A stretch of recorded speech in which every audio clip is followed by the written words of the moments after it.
Olá, começa agora mais um programa Na Livraria. E o nosso convidado de hoje, William Nava, o paleontólogo conhecido na nossa cidade, respeitado no nosso país e em alguns países do mundo. E na sequência, mais um momento com Luiz Esculto, nosso sommelier. Ele vai falar de vinhos deliciosos. Com a aproximação das festas, Ano Novo e Natal, você tem que pensar em vinhos deliciosos para comemorar todas as suas conquistas deste ano.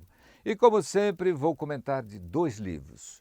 Um sucesso nacional e o outro uma prata da casa. Dessa vez, um jovem que vai contar todo o seu sonho de ser um escritor. Voltamos em seguida.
Estamos conversando com William Nava, paleontólogo da nossa cidade. Seja bem-vindo ao programa Na Livraria, William. Olá, Mário. Muito obrigado pela recepção, por estar aqui pela primeira vez nesse programa, né? E espero colaborar com as informações que vou passar aqui. William, vamos começar falando do nosso gibis. Foi uma parceria nossa e eu confesso para você que para a nossa livraria trouxe muita alegria. Através do museu, muitas pessoas vieram retirar o Poesia no Museu. Como é que foi a recepção aos visitantes do museu? Nós tivemos algumas remessas, né, um material, centenas de revistas, né, desse gibi lá no museu, e provocou bastante impacto também porque quando nós recebemos as escolas, falávamos, as crianças vão ganhar um presente agora do museu. A criançada ficava super entusiasmada. Então, sempre que nós podíamos, distribuímos um livretinho para cada aluno. Então, era aquela euforia, aquela alegria mesmo, natural da criança. E os professores também ficavam entusiasmados. Nossa, vocês fizeram um gibi do museu. Eu falei, bacana, interessante. Então, principalmente escolas de fora que estiveram no museu há poucos meses atrás, acabaram levando para suas cidades o gibizinho. E, além disso, nós distribuímos também, quando tínhamos, né? Para pessoas de fora de Marília que estavam no museu visitando, pessoas de São Paulo, do Rio de Janeiro, que acabaram levando o gibi como lembrança do museu. Foi muito importante mesmo, um momento interessante. E aqui foi um tríade perfeito, né? Porque nós colocamos a paleontologia, a música e a poesia. Eu percebi, William, nos comentários das pessoas, professores principalmente, que esse casamento é perfeito, porque a paleontologia realmente é uma arte, não é isso? Sem dúvida, é a arte de buscar os vestígios do passado e trazê-los para o presente, né? Então acaba realmente tendo muita ligação com o teu próprio trabalho, mesmo com a música, né? Enfim, foi um casamento feliz, né? E não haverá divórcio nisso aí. Mas vamos começar dessa sua trajetória aí. Tudo começou na região de Marília? Exatamente, há 21 anos atrás. 21 anos. Exato. Eu sempre fui, desde garoto, um curioso por dinossauros. Eu leio sobre dinossauros desde os 14, 15 anos de idade. E morando aqui em Marília, eu não sabia que nessa região poderia haver fósseis. Então a minha busca começa em 1989 e o primeiro achado de um fóssil se dá em 1993, com a descoberta de um fragmento ósseo de um dinossauro na estradinha de terra que vai de Padre Nóbrega a Rosália, aqui na nossa região. Então esse foi o start, né? O início de toda a minha pesquisa começou com esse achado de 1993. E a escolha dessa rocha, como que foi a primeira imaginação sua que, peraí, nesse local vou encontrar dinossauro. Como é que você chegou a esse momento? Bom, não apenas na região de Marília, mas em todo o oeste do estado de São Paulo tem uma rocha chamada arenito. O próprio nome já diz arenito, vem de areia. Ou seja, no passado foi a compactação de areias que formaram rochas. Essa rocha arenítica ocorre em todo o interior de São Paulo, Minas Gerais, Rio Grande do Sul, Nordeste, enfim. E essa rocha abriga em seu interior fósseis desses animais. Tendo esse tipo de rocha aqui na região de Marília, eu comecei a buscar evidências, então, no meio dessas rochas, de possíveis fósseis. Então, o que eu fazia? Saía dos arredores de Marília, ia para as estradinhas de terra da região, em busca de rocha sedimentar, o arenito. E foi quando eu estava justamente na estradinha de Padre Nóbrega para Rosália, que foi cortada em cima de morrinhos, né, com muita rocha exposta, que eu me defrontei naquele momento com o primeiro vestígio de um osso de dinossauro, uma peça até grande, de 70 centímetros de comprimento, que estava inserida no chão da estradinha. E o trator passou e nivelou a estrada e revelou o fóssil. Ele ficou tomando chuva e sol durante muito tempo, perdendo pedaços, mas mesmo assim foi possível perceber que aquilo era um fóssil. Começa por aí, então. Essa outra região, constantemente a gente percebe nos jornais da cidade, revistas que você sempre está presente, que essa rocha de Júlio Mesquita está revelando ali alguns segredos muito importantes. Como anda a escavação nessa rocha especificamente? Na área próxima de Júlio Mesquita, que é o mesmo contexto geológico de Marília, né? Na verdade o Planalto de Marília, o terceiro Planalto de Marília, como eu determino. E dentro da geologia também assim, tem um corte de colina, né, que passa a SP-333, indo para Júlio Mesquita, Guarantã. Por sorte, bem naquele ponto que foi cortado para passar a rodovia há 60 anos atrás, havia um dinossauro. Só que naquela época ninguém sabia, há 60 anos atrás, que ali poderia ter um fóssil de dinossauro. A estrada foi aberta, o asfalto foi assentado e tudo mais, passou o tempo e só mais recentemente, em 2009, quando eu fui investigar esse barranco na beira da rodovia, né, porque o trabalho do paleontólogo é investigativo, eu me deparei com vários fósseis desse dinossauro que estavam brotando na superfície do barranco. Ou seja, dá para afirmar com bastante convicção que toda a região de Marília, né, é portadora de fósseis desses animais primitivos, justamente pela existência da rocha de arenito, que inclusive recebe o nome de formação geológica Marília. É a parte alta do Planalto, que inclui Marília, Pompeia, Quintana, Echaporã, Júlio Mesquita. Essa rocha é datada do período Cretáceo, que tem uma idade entre 65 e 70 milhões de anos. E no passado foi o fundo de rios. Então toda essa serra que nós observamos no entorno de Marília, as partes mais altas, era no passado a parte mais funda, era o fundo do rio. Por isso que se encontram fósseis nesses sedimentos. E o caso de Júlio Mesquita foi assim algo dentro da paleontologia excepcional, porque não revelou apenas um fóssil qualquer, revelou um dinossauro bem articulado, né? Que só soubemos disso em 2012, quando terminamos a quarta etapa de escavação. Então, de qualquer forma, foi uma escavação muito abrangente, muito importante, que rendeu boas divulgações naquele momento. E para a ciência brasileira e sul-americana, rendeu mais um titanossauro que, a partir de 2015, vamos estudá-lo provavelmente na Universidade de Brasília e com vistas a obter mais informações sobre esse titanossauro, se é uma espécie nova ou não para a ciência. Enfim, só o achado do titanossauro bem conservado aqui na região já mostra que a nossa área aqui tem um grande potencial para novas descobertas, não apenas de dinossauros, como de crocodilos e animais que viviam junto com os dinossauros há 70 milhões de anos.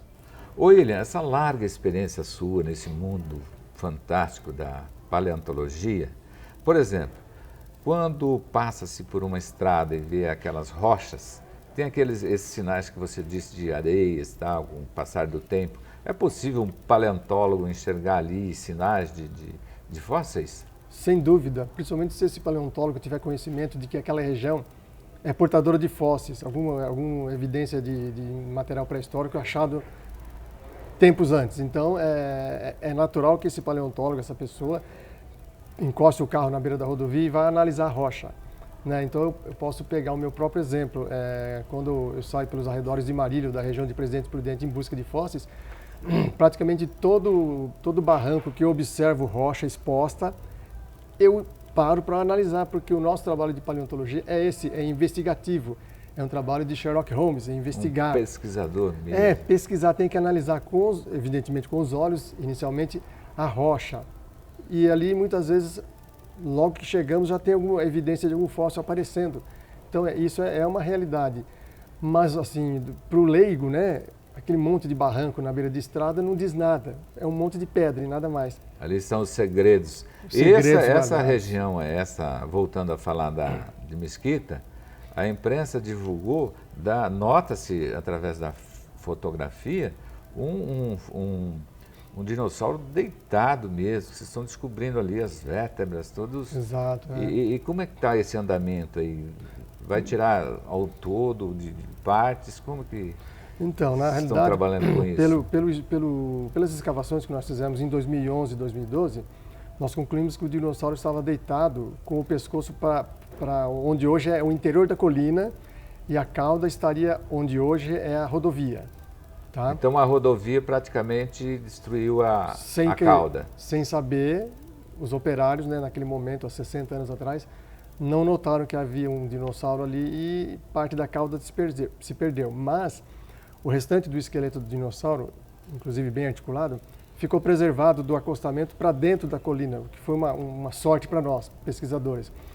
Então, no final de 2012, quando nós estávamos finalizando a quarta etapa de escavação, foi possível concluir realmente que o dinossauro, é claro, estava deitado, né, com a coluna vertebral em posição de vida, as costelas todas próximas, mas desarticuladas, e o pescoço do animal estaria onde é agora mais internamente a colina, em direção ao pasto, de um sítio ali. Então, naquele momento, em 2012, as escavações não revelaram a descoberta do crânio ainda.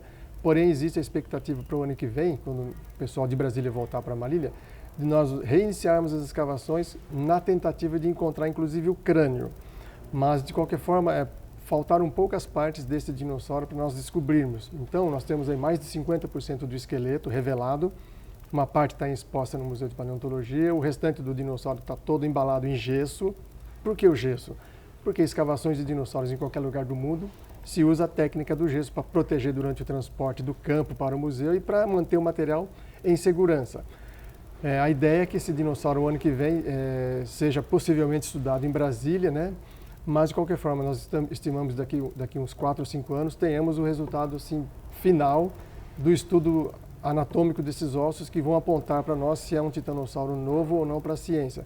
Mas já desde da primeira evidência dele em 2009, já sabemos que era um dinossauro bem articulado, com grandes possibilidades de informações para a ciência. Com certeza esse crânio está do lado daquela invernada que tem, pela posição dele. Exato, pela posição do esqueleto articulado, apontaria que possa estar ali. Seria o primeiro crânio encontrado no Brasil. Esse crânio, por exemplo, não tem nem dimensão de saber, já pelo que vocês descobriram, o tamanho desse crânio, né? Provavelmente é um crânio de no máximo meio metro de comprimento, porque esses titanossauros eram animais herbívoros e possuíam realmente a cabeça pequena. Ah, tá. Né?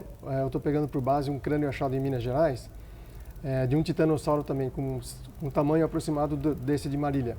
O crânio achado em Minas Gerais mede 48 centímetros, certinho. Então, esses animais herbívoros não tinham um crânio grande como se imagina, né? Apesar que eram animais de porte grande, animais de 10, 15, 20 metros de comprimento. Se fosse um dinossauro carnívoro, aí sim nós teríamos um crânio de mais de 1 metro de comprimento. Mas como era um animal herbívoro, eles tinham crânios frágeis, pequenos e dentição bastante especializada. Existe a possibilidade do crânio estar lá na escavação futuramente? Sim, e não também. Por que não? Porque nós concluímos que o tipo de rocha existente ali era um rio no passado. Ah, entendi. Era um rio primitivo, raso Por e largo. Por ele ser sensível, pode ter... As águas podem ter desarticulado o crânio do esqueleto, ou também um outro fator natural, dinossauros carnívoros ou crocodilianos podem ter devorado a cabeça do dinossauro. Por que eu estou falando isso? Porque já tem evidências pelo mundo afora de esqueletos descobertos e faltando o crânio. Isso tem ocorrência na Argentina, nos Estados Unidos, na China. Onde está o crânio? Se encontra apenas fragmentos. O crânio geralmente era devorado por dinossauros carnívoros ou crocodilos. Razão deles ter morrido naquele local. Viviam no mesmo ambiente. Pode ser uma luta até. Pode ter sido uma luta, ou o titanossauro morreu por algum fator na beira do rio, a carcaça ficou exposta e, evidentemente, assim como acontece no meio ambiente hoje, toda carcaça exposta acaba atraindo a atenção de animais devoradores, animais necrófagos. Né? Entendi. E, então pode ter sido o caso que aconteceu há milhões de anos atrás na nossa região. Ou animais carniceiros devoraram, ou o rio primitivo transportou o crânio e desarticulou do esqueleto, levando mais alguns metros adiante. Mas só vamos saber realmente abrindo toda a colina mais amplamente para saber, de fato, qual é o contexto, que outros ossos nós vamos encontrar. Né? Mas, de qualquer forma, é um achado extremamente importante para a paleontologia brasileira. Eu percebo principalmente nessa região onde a imprensa foca, você nunca está só. Você sempre está com outros paleontólogos de outras universidades, de outras cidades. De onde vêm esses parceiros seus? Devido a alguns fósseis muito raros encontrados aqui na região de Marília e região de Presidente Prudente, eu, ao longo do tempo, fiz algumas parcerias. Essas parcerias foram firmadas principalmente com o pessoal do Museu Nacional do Rio e Universidade Federal do Rio. Mais recentemente, com a descoberta do Dino Titã, eu fiz parceria com a Universidade de Brasília. Tá, então, eu trabalho em parceria com essas universidades e museus de fora do estado de São Paulo, principalmente, com o objetivo de nós, juntos, analisarmos esses materiais descobertos aqui na região e chegarmos a algumas conclusões em relação a esses materiais descobertos. Então, hoje eu posso te assegurar que trabalho com 6 ou 7 instituições diferentes do Brasil que estudam vertebrados fósseis aqui do oeste do estado de São Paulo. Mas são principalmente grupos do Rio de Janeiro e de Brasília. São paleontólogos, geólogos, estudantes de biologia, de mestrado, que estão no doutorado também e que têm foco os vertebrados do período Cretáceo aqui do oeste paulista de Minas Gerais. Eu acompanho a sua trajetória e nós temos um trabalho junto. Conta para nós essa região de Adamantina, como é que você descobriu algo nessa região? É considerado quase 200 quilômetros de Marília, distante. Foi passando por ali, alguma informação da região? Embora a região de Adamantina, que é conhecida como Alta Paulista, né, ou Nova Alta Paulista, seja uma região, em relação a Marília, mais nova, do ponto de vista de colonização, os trilhos da antiga FEPASA, quando passaram lá, na década de 50, cortaram terrenos que revelaram grandes quantidades de fósseis. Isso foi nos anos 50, início da década de 60. Portanto, parece que os fósseis afloraram mais rapidamente lá do que aqui na região de Marília. Mas, de qualquer forma, essas ocorrências fossilíferas lá na região de Adamantina, Lucélia, Pacaembu, chamaram a atenção, né, naquele momento. E muitos dos fósseis ficaram também registrados na literatura, na capital paulista. Então, a região de Adamantina ficou conhecida pela ocorrência de fósseis. Mas eram fósseis assim, praticamente desarticulados, de dinossauros, crocodilos, tartarugas, peixes. A partir de 2009, eu também comecei a intensificar um trabalho de busca de fósseis por aquela região e achei vários fósseis interessantes. Eu achei materiais de dinossauros bastante completos, ossos de crocodilos ao mesmo tempo bem completos também, que podem futuramente permitir um estudo avançado. Identifiquei para aquela região o primeiro registro de cobra serpente da época dos dinossauros, são vértebras pequenininhas que ainda vão ser estudadas, né? Então, é uma região bastante promissora dentro do oeste do estado de São Paulo, que aponta para achados muito importantes. E posso falar também da região de Presidente Prudente, que é uma área que já é conhecida dentro da paleontologia há quase 100 anos, por conta da ferrovia Sorocabana, que passou naquela região na década de 1915, 20, e que revelou muitos fósseis. Então, eu trabalho na região de Presidente Prudente há 10 anos, faço escavações, inclusive, quase dentro da cidade de Presidente Prudente e encontro muito fóssil. Eu estou achando interessante essa explicação sua, e percebendo que tanto as rodovias como a estrada de ferro tem uma importância muito grande em termos de descoberta, né? Que são elas que Revela as rochas. Revela nas rochas essa possibilidade de uma exato. vértebra. Ô William, mas saindo dessa região nossa de Marília, no nosso país, uma outra região de destaque, da mesma forma de Marília, o maior ou menor, no nosso país? Nós temos no Rio Grande do Sul, principalmente na região central do estado, né, na área de Santa Maria, grandes trabalhos de paleontologia envolvendo bastante pesquisadores, principalmente lá de Porto Alegre, né, e da Universidade Federal de Santa Maria, que trabalham já há muitas décadas com vertebrados fósseis anteriores aos que são encontrados aqui em São Paulo e Minas Gerais. Os fósseis lá do Rio Grande do Sul são de idade triássica, ou seja, eles teriam, de acordo com a ciência, 220, 230 milhões de anos, e são prospectados há praticamente mais de 100 anos na região de Santa Maria. Então, um dos principais grupos de estudos paleontológicos no Brasil, talvez o principal, seja o pessoal do Rio Grande do Sul, que trabalha bastante bem, em parceria com o pessoal da Argentina, na coleta de fósseis no Rio Grande do Sul. Então nós temos o Rio Grande do Sul, o interior de São Paulo, né, e interior de Minas Gerais, que é a região chamada Bacia Bauru, onde trabalho eu e equipes do Rio de Janeiro, de São Paulo também. Nós temos no Nordeste do Brasil um rico jazigo fossilífero, né, lá no Ceará, onde tem aqueles peixinhos na pedra famosos. Então lá tem um grupo da Universidade Federal do Ceará que trabalha bastante bem também, em parceria com o Museu Nacional do Rio. Enfim, as equipes que atuam em paleontologia no Brasil são equipes bastante dinâmicas.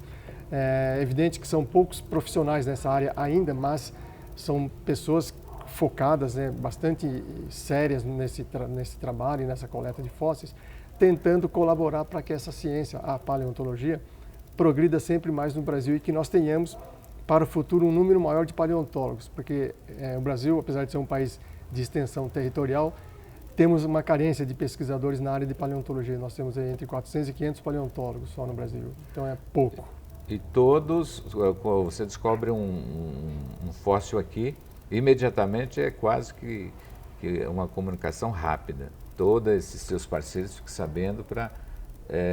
de certa forma, sim. Aumentar essa força. A divulgação. Nesse mundo da pesquisa. Né? Nós inclusive no Facebook tem um canal, né, chamado Paleontologia, que as pessoas, né, se filiam e tal, e que nós inserimos as informações de paleontologia nesse grupo, né, para as pessoas que são da área terem acesso e ficarem sabendo o que está ocorrendo aqui. Mas, de qualquer forma, toda descoberta nós procuramos divulgar lá ao máximo para que as pessoas tomem conhecimento, para que a sociedade, de modo geral, fique sabendo da descoberta e fique sabendo também do trabalho que está sendo feito naquela região com coletas de fósseis. Por isso que é importante o Museu de Paleontologia de Marília, no contexto do interior do estado de São Paulo, além de ser o único museu, né, do Oeste Paulista com esse tipo de exposição, ele é um grande canal de ligação entre a ciência e o público. Então, de nada adiantaria eu descobrir tantos e tantos fósseis de dinossauros e não ter um espaço para mostrar isso para o público, não é verdade? É importante. Esses fragmentos que são retirados das rochas, ele vai imediatamente para o museu e passa por um tratamento. Exatamente. Nem todo fóssil é colocado no museu de imediato. O fóssil geralmente é retirado com rocha e tudo do campo, levado para o laboratório. Eu preparo o material. Quer dizer, o que é preparar um fóssil? É tirar os excessos de rocha que estão em volta do fóssil ou removê-lo da rocha totalmente, depende da situação.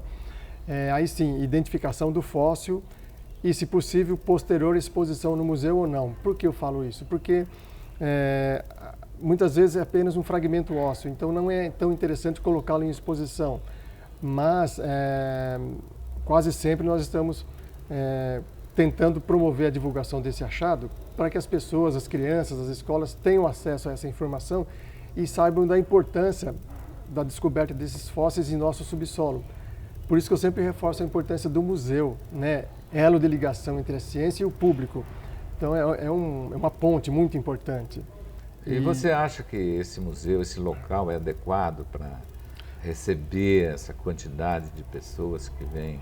Sim, de certa forma o Museu de Paleontologia, né, às vésperas de completar 10 anos, está extremamente bem situado, está no centro da cidade. Eu penso que não há lugar melhor para um museu do que no centro da cidade. Por quê? ali nós temos fluxo de pessoas de todos os lados, pela Rio Branco, pela Sampaio Vidal, em vários sentidos. Muitas pessoas transitam ali e a chamada que o museu tem na externa, né? É muito bonito. É bonito, é atrativo, a logo é interessante e chama atenção.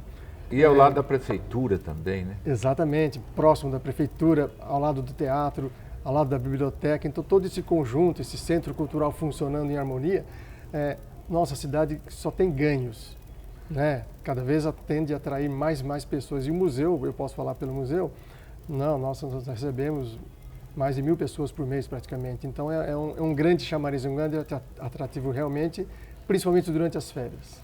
Eu percebo a quantidade de pessoas que visitam em razão do nosso gibi. Isso. Porque foram feitos 3.000 unidades. Uhum. E foram distribuídas assim, tipo, 90 dias não tinha Esgotou. mais o Foi produto. Tudo, né?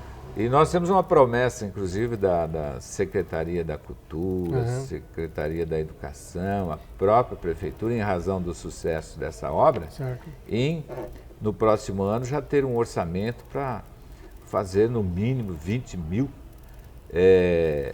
exemplares, em razão da procura. Porque essa literatura ela foi distribuída também para outros países, não é isso, William? Exato. Alguns visitantes, há poucos meses atrás, que estiveram no museu, eu lembro que um professor da Espanha, um casal da Inglaterra, outro da Holanda, que estiveram no museu, acabaram levando o gibizinho. Inclusive, então, despertou também, é bom enfatizar isso, despertou interesse da escola Wizard. Sim. Que eles sugeriu fazer a tradução em inglês e já está pronta a tradução em espanhol. Através do professor Jorge Camilo, que é uma pessoa também que tem essa atenção dispensada às coisas da cultura da nossa cidade. Eu acredito, em razão dessas visitas de outros países, seria interessante ter essa obra traduzida, pelo menos nesses 2 idiomas. Exato. Mas, William, fala aí quais são os níveis de visitantes a nível de escolas. Seria fundamental, o ensino médio? Quem é que visita mais o museu? Na realidade, o museu recepciona todos os públicos. Eu pego o exemplo de ontem, por exemplo, eu recebi de manhã uma turminha de Tupã, né, um colégio, que trouxe crianças de 3 anos de idade. Nossa. 3 anos de idade. E qual é a reação dessas crianças quando deparam? Elas vêm com as cabecinhas cheias de perguntas e interrogações. Se eu tivesse os gibizinhos para distribuir, teria sido um grande sucesso também. E ontem à tarde eu recebi um grupo do SESI de Paraguaçu Paulista, cerca de 42 crianças, de em torno de 11 a 12 anos, muito interessadas também. Então, são faixas etárias diferentes, mas que vêm com esse foco de ver os fósseis, de poder tocar no fóssil do dinossauro, que é um mostruário que eu tenho lá no museu. Então, é interessante porque cada faixa etária tem um tipo de pergunta, de curiosidade, né? E quer queira ou não, o dinossauro chama atenção, né? Chama atenção mesmo. E a semana passada, por exemplo, eu tive a visita de estudantes universitários da cidade de Bandeirantes, no Paraná, da Universidade do Norte do Paraná. É o 3º ano consecutivo que essa universidade direciona para Marília estudantes que estão cursando, né, a graduação em Ciências Biológicas e Agronomia. Então, todo ano, nessa época, eles vêm para Marília, conhecem o museu e eu levo esse pessoal na Serra de Avencas para eles conhecerem as camadas de rocha e alguns fósseis de dinossauros que estão expostos lá numa camada de rocha pertinho do final da Serra de Avencas. Já é um material descoberto há 2 anos atrás e que eu estou mantendo lá como material in situ para as pessoas, para as crianças, né, verem um fóssil no lugar exato onde ele está ali há milhões de anos. Então isso é uma dinâmica muito importante e muito interessante, a pessoa vir ao museu e depois ir no campo, ver um fóssil de dinossauro no campo, aquele entusiasmo, nossa, é osso de dinossauro? É. Nossa, que bacana aqui. Eu vim lá de longe para ver um osso aqui em Marília, que bacana, a pessoa sai satisfeita. Os estudantes saem satisfeitos, os professores saem gratificados. Então essa é a mensagem que o Museu de Paleontologia de Marília passa. Quando você foi procurado pela equipe do Valcir Carrasco para aquela novela Morde e Assopra, que você ficou conhecido aí no Brasil inteiro, qual o peso aí dessa participação, você como personagem da novela para o museu? Na realidade, a procura do Valcir Carrasco pela região de Marília foi devido a uma matéria do Dino Titã que saiu na Folha de São Paulo no final de 2009. Eu achei os fósseis no mês de abril, enviei um release para a Folha de São Paulo em setembro e em outubro a Folha divulgou. Lá no Rio de Janeiro eles leram a notícia e o Valcir Carrasco ficou interessado, como ele já é daqui da região, ele morou aqui em Marília também um tempo também, né? Estudou inclusive lá no ginásio, onde hoje é a biblioteca. Ele acho que teve a ideia de inserir na próxima novela dele, que seria em 2011, dinossauros. Então ele me procurou durante o ano de 2010, fizemos contatos, né? Inclusive o Guilherme Nassau, né? Que é um ator da cidade. Ator aqui de Marília, né? Ajudou nesse contato, teve presente também ao lado do Valcir. Então nós fomos formando a ideia, né? Principalmente a ideia do Valcir, de fazer uma novela focando um titanossauro como talvez o estopim principal. Então, em 3 ou 4 contatos que nós fizemos, ele bateu o martelo que ia fazer realmente aqui em Marília com o titano que nós viríamos a escavar depois, quando a novela foi ao ar em 2011, né? Mas foi muito importante o advento da novela, né? Porque até um dinossauro achado na região foi parar numa novela, o que é bastante importante. Então, naquele momento, ao longo do ano de 2011, 2012, né? Quando estava passando novela e depois mesmo, muitas pessoas que visitavam o museu falavam: eu vim aqui conhecer o dinossauro da novela, meu filho ouvi falar na novela, eu assisti a novela, estou assistindo a novela, quero ver o dinossauro. Realmente foi um chamariz. Ele foi muito feliz quando ele colocou o lúdico, né? Exato. Aquele início, inclusive até essa página aqui, eu te mostrar aqui para o nosso telespectador, a inspiração desse dinossauro veio daquela imagem bonita, né? Sim. Que era o início da novela. Mas foi muito importante conversar com você, William, porque nós temos um projeto aí para o aniversário da cidade, que esse gibi eu tirei, são fragmentos do livro que nós vamos lançar, é um diálogo nosso, em 4 de abril, certo. Que é essa história fantástica. Nós estamos aí simulando alguns títulos, os 2 últimos títulos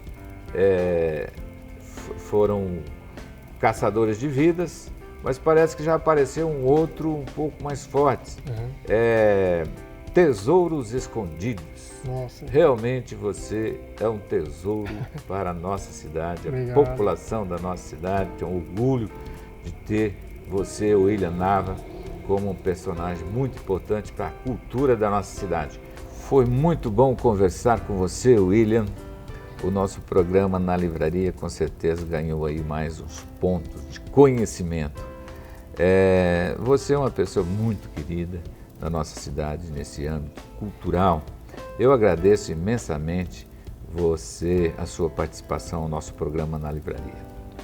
Eu que fico imensamente agradecido pela oportunidade de estar aqui no programa Na Livraria e desejo sucesso, né, sempre ao programa, que você consiga entrevistar outras pessoas que possam também colaborar culturalmente com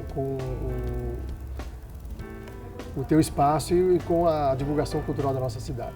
Vamos conversar muito ainda, William. Obrigadão. Tudo de bom.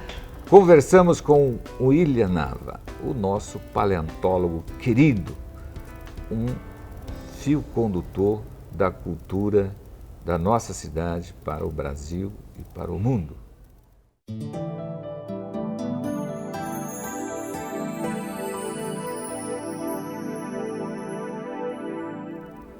Olá, eu sou o sommelier Luiz Escolto, do programa Na Livraria.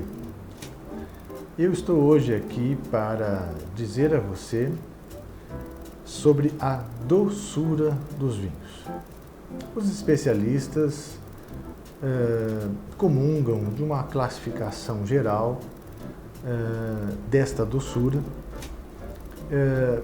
e à medida em que vai variando a concentração dessa doçura, desse açúcar, vai variar também a nomenclatura que a indústria do vinho vai transferindo para o rótulo do vinho disponível na bebida para o consumidor também ter acesso a essa informação, né? É muito comum hoje as empresas buscarem deixar muito claro no rótulo a questão da doçura, né? Que às vezes aparece bem associado ao nome da uva, né? É o caso da uva Prosecco, né?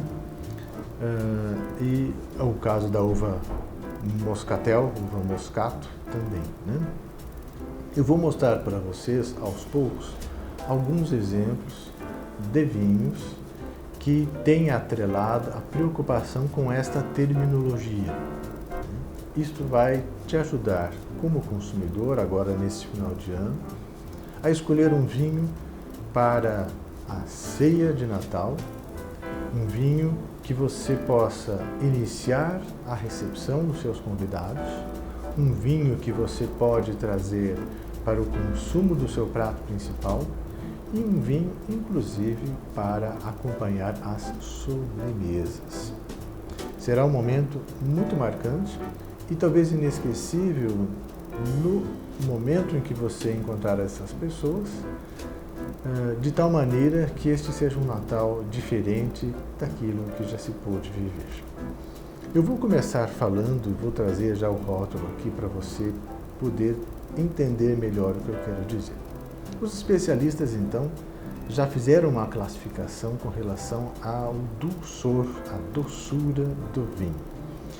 E a primeira classificação é aquele que apresenta menos de 10 gramas por litro, ou 1%, pode-se dizer assim, de doçura, né? Esse é o classificado seco. Este é o vinho seco. É o que contém menos de 10 gramas por litro de açúcar, ou 1%.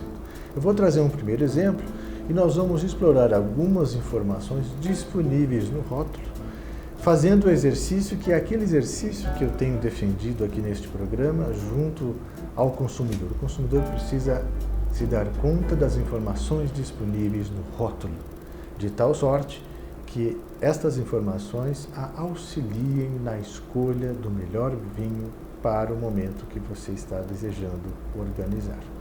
Eu tenho comigo aqui um primeiro exemplo, que é o Brut. O Brut é um exemplo de um vinho seco espumante. Então é um vinho que contém aqui um teor de doçura com menos de 10 gramas por litro de açúcar. Pode-se dizer em torno de 1%. A expressão seco ou sec são comuns aparecerem nos rótulos. Você pode observar aqui que nós temos a expressão Brut, demarcando que tipo de vinho é este e outras informações ao lado do Brut, nós vamos agora conferir de acordo com as notas do fabricante. Aqui eu posso dizer para você que é o pessoal da Monte Pascoal, né? E eles agora colocam o nome completo do vinho. É importante a gente ter acesso ao nome completo do vinho. Vinho branco espumante natural Brut. 12%. Uma garrafa de seus 750 ml. Este rótulo traz, em particular, algumas notas de degustação que eu gostaria de comentar com você, né? Alguém pode perguntar assim, tá, então entendi que Brut é o vinho seco, mas que uvas estão em jogo no vinho seco Brut? Muito comum encontrarmos uvas brancas, porque este espumante é branco, um espumante que se utiliza de uvas Chardonnay e Riesling itálico, né? Ele então acaba tendo uma coloração mais amarela, né? Com algumas borbulhas finas e persistentes. Chega a formar um colar na superfície do corpo, né? Possui aromas elegantes, como notas de frutas cítricas e frutas em calda, combinadas com aromas de pão tostado e confeitaria, né? O fabricante também tem a preocupação, né, e é bom que se faça um destaque aqui, nem todo fabricante hoje da indústria do vinho se preocupa em tratar questão de notas de degustação e às vezes o elemento harmonização. Muito bem, o vinho é branco, tem estas uvas, ele combina com o quê? Eu vou agora trazer as ideias gerais e tem que ser entendido assim que elas são realmente gerais, porque elas podem vir e atender à tua necessidade no evento que você quer fazer para este Natal. Vamos verificar? A harmonização proposta, então, para esse vinho Monte Pascoal Brut é um espumante, então, maduro, complexo e bastante versátil na gastronomia. Com essa frase, eu posso te dizer e te garantir o seguinte, você poderá combinar com qualquer entrada este vinho. Detalhe, ele deve ser servido aí numa temperatura entre 6 e 8 graus, bem geladinho, né? Final do ano a gente deixa ele um pouquinho mais abaixo dos 6 graus, mas na hora de servir, entre 6 e 8, será uma percepção muito agradável, né? Ele vai acompanhar aperitivos. Você sabe que os aperitivos geralmente estão no início do cardápio, né? Alguns canapés, né? Variando aí entre pratos, pizzas, carnes vermelhas e risotos, né? Ele vai então atender muito à necessidade de trazer aí alguns recheios proteicos ou de vegetais salgados para harmonizar com esse tipo de vinho. É aqui uma proposta de um fabricante que nos traz alguns elementos com relação à questão da doçura do vinho. Então, quando você, eu diria resumindo, quando você ler o termo Brut, você está diante de um vinho espumante, natural, com uvas Chardonnay e Riesling Itálica, né? Este fabricante tem a preocupação de mostrar a qualidade do seu produto através de suas notas de degustação e sua preocupação com a harmonização. Eu fico por aqui e até o próximo encontro.